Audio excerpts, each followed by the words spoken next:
दोस्तों जोहार, कैसे हैं आप सब। उम्मीद करते हैं कि आप लोग अच्छे ही होंगे। एक बार फिर से आपका स्वागत करते हैं एसके स्टडी जर्नी में। आज हम लोग जैसा कि बोर्ड में देख पा रहे हैं, लिखे हुए हैं सादृश्य परीक्षण। यहाँ समझने वाली बात ये है कि ये बोर्ड में जो लिखा हुआ है आज की टॉपिक, ये किसकी टॉपिक है और ये कहाँ पे हमें जरूरत होगी और कहाँ पे हमें मदद करेगी। तो आज हम जिस टॉपिक को पढ़ा रहे हैं उस टॉपिक का नाम है एनालॉगी टेस्ट और ये रीजनिंग का टॉपिक है। हम लोग कई बार देखते हैं कि हर परीक्षा में, चाहे रेलवे का ग्रुप डी एग्जाम हो, चाहे एसएससी सीजीएल हो, चाहे सेंट्रल एसएससी का एग्जाम हो, या अन्य बैंकिंग का एग्जाम हो, या फिर और एग्जाम हो, सभी एग्जाम में हम लोग देखते हैं रीजनिंग का क्वेश्चन को पूछा जाता है और रीजनिंग का क्वेश्चन आता है। यहाँ पे आज हम लोग शुरुआत करते हैं सादृश्य परीक्षण से। यह बहुत ही आसान टॉपिक है और इस टॉपिक को थोड़ा समझना होगा। अगर आप दिमाग लगाते हैं तो इस टॉपिक के सारे क्वेश्चन को आप सॉल्व कर लीजिएगा। इस टॉपिक में यहाँ पे हम लोग देख रहे हैं कि सादृश्य परीक्षण में कई प्रकार के क्वेश्चन पूछा जाता है, जिसमें से है उपकरण और माप, मात्रा, इकाई, अध्ययन विषय, व्यक्ति, कार्यस्थल, शब्द और उस शब्द का प्रबल रूप, वस्तु, महत्वपूर्ण भाग, व्यक्तिगत कार्य और कार्य। तो यहाँ जैसे जैसे हम लोग क्वेश्चन का सॉल्व करेंगे आप लोग को समझ में आएगा कि आखिर यह सादृश्य परीक्षण का क्वेश्चन किस प्रकार से आता है। तो सबसे पहले यहाँ पे लिखा हुआ उपकरण और माप। तो यहाँ पे हम एक क्वेश्चन देते हैं, इस क्वेश्चन का पाउच करके आप लोग आंसर देने का कोशिश कीजिएगा और अगर आपके आंसर सही है तो समझ लीजिएगा कि आप लोग को समझ में आ रहा है। तो उपकरण और माप का एक क्वेश्चन यहाँ पे देते हैं कि जैसे यहाँ पे देखा जाए कि एमीटर जो है विद्युत धारा से संबंध रखता है, तो वोल्टीमीटर किससे संबंध रखेगा। तो यहाँ पे हम ऑप्शन देते हैं। तो यहाँ पर अगर हम लोग देखते हैं तो जैसे एमीटर का संबंध विद्युत धारा से है और अगर आप लोग पढ़े हैं तो वोल्टीमीटर का संबंध इन चारों में से विभवांतर के साथ होगा। वोल्टीमीटर जो है हम लोग का विभवांतर को बताता है। तो यहाँ पे आंसर हो जाएगा ऑप्शन बी, विभवांतर। उसी प्रकार यहाँ पे मात्रा और इकाई का एक क्वेश्चन यहाँ लिख रहे हैं, उस क्वेश्चन को सॉल्व करने की कोशिश कीजिएगा आप लोग। जैसे दबाव का संबंध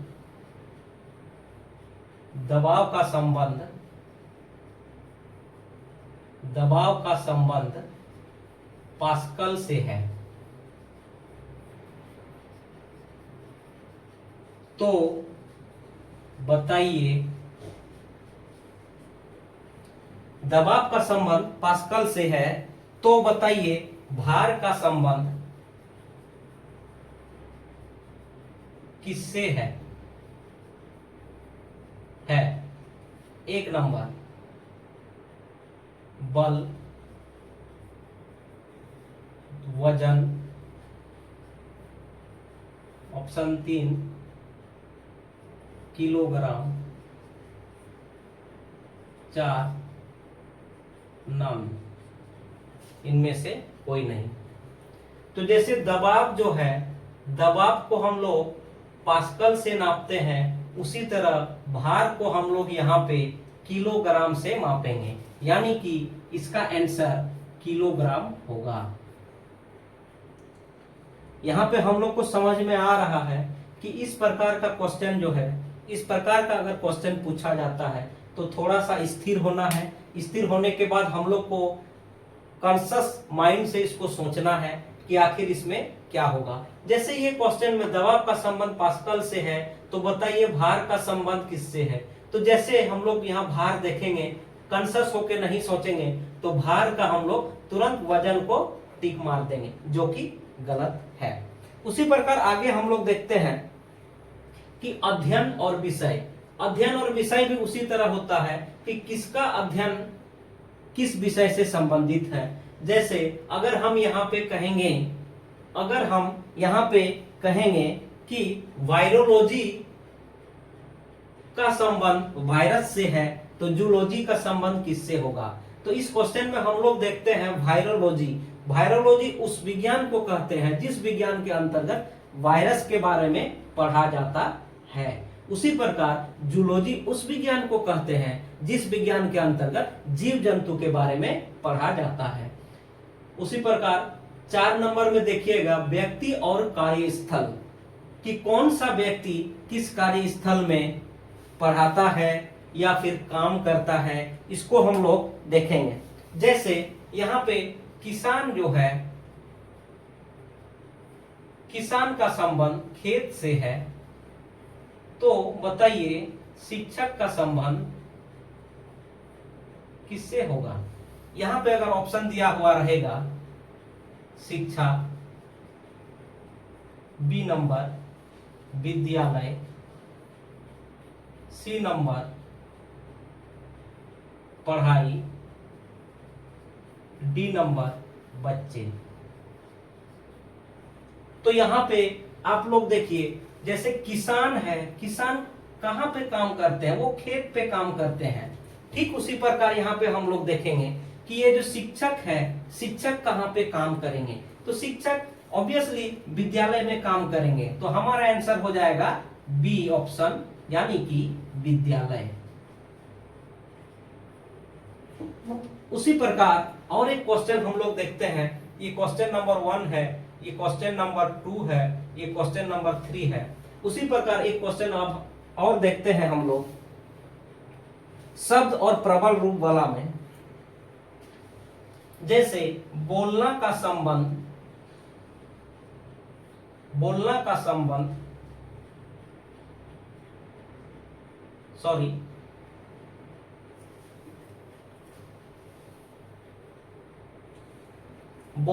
संबंध चिल्लाना से होता है, तो बताइए झगड़ा का संबंध किससे होगा। यहां पे ऑप्शन रहेगा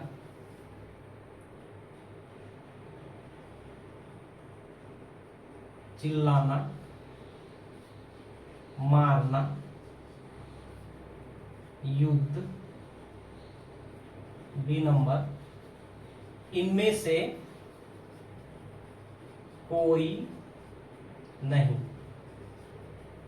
तो यहां पे हम लोग थोड़ा सा स्थिर हो लेंगे और स्थिर होकर के सोचेंगे कि बोलना, यानी कि जो बात हम लोग करते हैं वो बोलना हुआ, और चिल्लाना मतलब बोलने का ही उग्र रूप है चिल्लाना। उसी प्रकार झगड़ा का उग्र रूप यहाँ पे क्या हो जाएगा, तो झगड़ा का उग्र रूप यहाँ पे हो जाएगा युद्ध।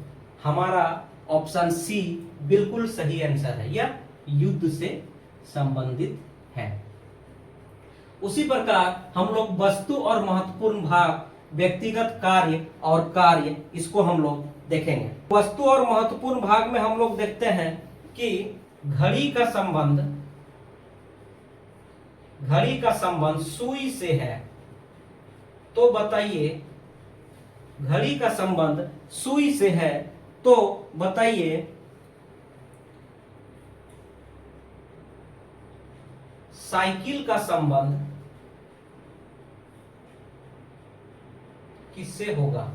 अगर इस क्वेश्चन में देखा जाए तो यहां पे ऑप्शन है सीट, बी नंबर में ऑप्शन है घंटी, सी नंबर में ऑप्शन है मडगार्ड, और डी नंबर में ऑप्शन है पैडल। तो यहां पे हम लोग फिर से स्थिर होकर सोचेंगे कि घड़ी का संबंध सुई से है, यानी कि जब सुई घूमती है घड़ी में तो घड़ी में समय बताती है या फिर घड़ी चलता है। उसी प्रकार साइकिल में इन सब में से वो कौन सा चीज है जो घूमेगी तो साइकिल भी चलेगा। तो यहाँ पे देखने पे पता लगता है कि पैडल जो है, जब तक पैडल घूमेगी नहीं तब तक साइकिल चलेगा नहीं, यानी कि हमारा ऑप्शन हो जाएगा डी पैडल, यही हमारा आंसर होगा। आगे हम लोग देखते हैं व्यक्तिगत कार्य और कार्य को किस प्रकार सॉल्व करेंगे। अब हम लोग देखते हैं व्यक्तिगत कार्य और कार्य को। जैसे यहाँ पे पेन संबंध रखता है लेखक से, उसी प्रकार सुई संबंध रखेगा किससे। ऑप्शन है ए दर्जी, बी सिलाई,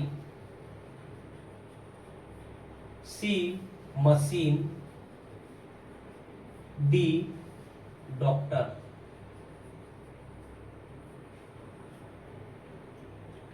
तो यहां पे हम लोग देखेंगे कि पेन जो है, पेन के द्वारा लेखक किताब या अन्य चीजों को लिखता है। उसी प्रकार सुई जो है, सुई यहाँ पे दर्जी वाला ऑप्शन सही रहेगा, क्योंकि सुई का जो इस्तेमाल है वो दर्जी करते हैं और इससे सीखते हैं।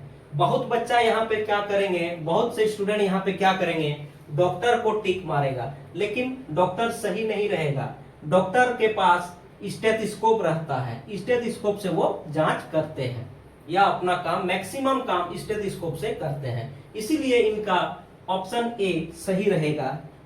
अब यहाँ पे हम दो क्वेश्चन लिखेंगे जो सीजीएल, एसएससी सीजीएल 2023 में आ चुका है और उनको हम लोग सॉल्व करेंगे। पहला क्वेश्चन है लेखक का संबंध किताब से है, तो बताइए मूर्तिकार का संबंध किससे होगा। यह क्वेश्चन है एसएससी 2023 सीजीएल, एसएससी सीजीएल 2023 का क्वेश्चन है। लेखक का संबंध किताब से है, तो बताइए मूर्तिकार का संबंध किससे होगा। यहां पे ऑप्शन है, ऑप्शन ए राजमिस्त्री, ऑप्शन बी मूर्ति, ऑप्शन सी चित्रकार, ऑप्शन डी इनमें से कोई नहीं। तो यहां पे सोच के बताइए कि ये मूर्तिकार का संबंध किससे होगा। वीडियो को पॉज करके आप अपना आंसर दे सकते हैं और इसको जांच कर सकते हैं कि आपको समझ में आ रहा है कि नहीं। तो हम लोग यहाँ पे देखेंगे लेखक जो है किताब लिखता है, उसी प्रकार मूर्तिकार जो है मूर्ति बनाएगा। ऑप्शन बी हमारा सही होगा। अगला क्वेश्चन हम लोग देखते हैं जो एसएससी सीजीएल 2023 में ही पूछा गया है। उसमें यही पूछा गया है कि उचित का संबंध न्याय संगत से है। उचित का संबंध न्याय संगत से है, तो बताइए धूर्तता, इसका संबंध किससे होगा। ये थोड़ा सोचने वाली क्वेश्चन है, आप लोग दिमाग लगाइए, वीडियो को पॉज करके अपना आंसर दीजिए। हालांकि हम ऑप्शन इसका लिख दे रहे हैं। पहला ऑप्शन है व्यक्ति, दूसरा ऑप्शन है चरित्र, तीसरा ऑप्शन है कपट और चौथा ऑप्शन है व्यवहार। वीडियो को पॉज करके आप आंसर दे सकते हैं। उचित का संबंध न्याय संगत से है, तो बताइए धूर्तता का संबंध इनमें से किसके साथ होगा। पहला ऑप्शन व्यक्ति, दूसरा ऑप्शन चरित्र, तीसरा ऑप्शन कपट, चौथा ऑप्शन व्यवहार। यहाँ पे हम लोग देखेंगे कि उचित यानी कि बिल्कुल सही, बिल्कुल न्याय संगत, जो उचित होता है वह न्याय संगत होता है। उसी प्रकार धूर्तता जो होता है, धूर्त यानी कि झूठ बोलना, फरेबी करना, तो इसका संबंध कपट से होगा। कपट। आगे और एक क्वेश्चन देखते हैं। ये क्वेश्चन जो है, ये क्वेश्चन एसएससी सीजीएल 2023 में पूछा गया है। सेंट्रल एसएससी सीजीएल के बात कर रहे हैं, यहां पर इसको पूछा गया है। और एक क्वेश्चन यहां पे हम लिख रहे हैं, इसका आंसर आप लोग कमेंट पे बताइएगा। जैसे कि है डीसीबीए का संबंध जो है WXYZ के साथ है, तो बताइए कि यहां पे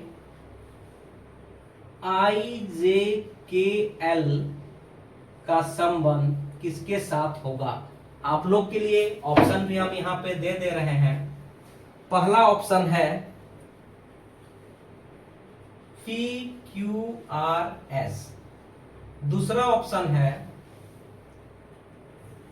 IVWX, तीसरा ऑप्शन है RQPO, चौथा ऑप्शन है नन, यानी कि इनमें से कोई नहीं। ये क्वेश्चन जो है, इस क्वेश्चन को आप लोग कमेंट में बना करके भेजिए, कमेंट में इसका आंसर दीजिए आप लोग। और आज की क्लास को यहीं पे हम लोग समाप्त करते हैं। अगले दिन या नया क्लास में हम लोग फिर से एक नए टॉपिक को लेकर के आएंगे और देखेंगे। तब तक के लिए स्वस्थ रहिए, खुश रहिए। धन्यवाद।